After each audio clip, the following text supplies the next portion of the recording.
রাশিয়ার হাতে আছে সু-35 আর পঞ্চম প্রজন্মের সু-57 স্টেলথ ফাইটার জেট।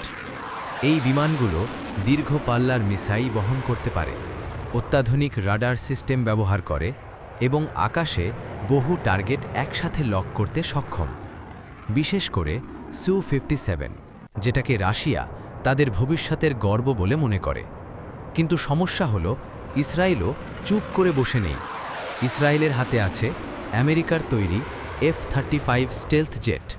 আর শুধু তাই নয়, তাদের রয়েছে শক্তিশালী এয়ার ডিফেন্স সিস্টেম, যেমন আয়রন ডোম। এই প্রতিরক্ষা ব্যবস্থা কয়েক সেকেন্ডের মধ্যে আকাশে ছোড়া রকেট বা মিসাইল শনাক্ত করে ধ্বংস করতে পারে। প্রথমেই রাডার সিস্টেম সক্রিয় হবে। ইসরায়েলের এয়ারফোর্স কয়েক মিনিটের মধ্যে আকাশে উঠে আসবে।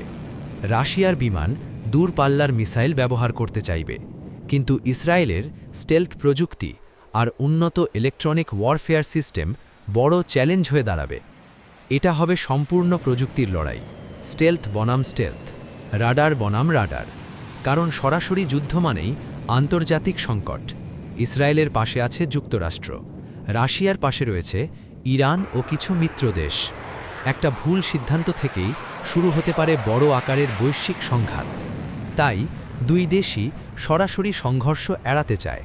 বিশেষ করে সিরিয়ার আকাশে তারা অনেক সময় সমন্বয় করে, যাতে ভুলবশত সংঘর্ষ না হয়।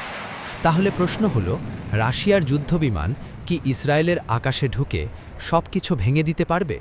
বাস্তবতা বলছে এটা এত সহজ নয়, কারণ দুদেশই প্রযুক্তি ও কৌশলে অত্যন্ত শক্তিশালী।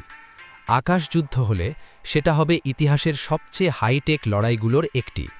আপনার কি মনে হয়, রাশিয়া নাকি ইসরায়েল?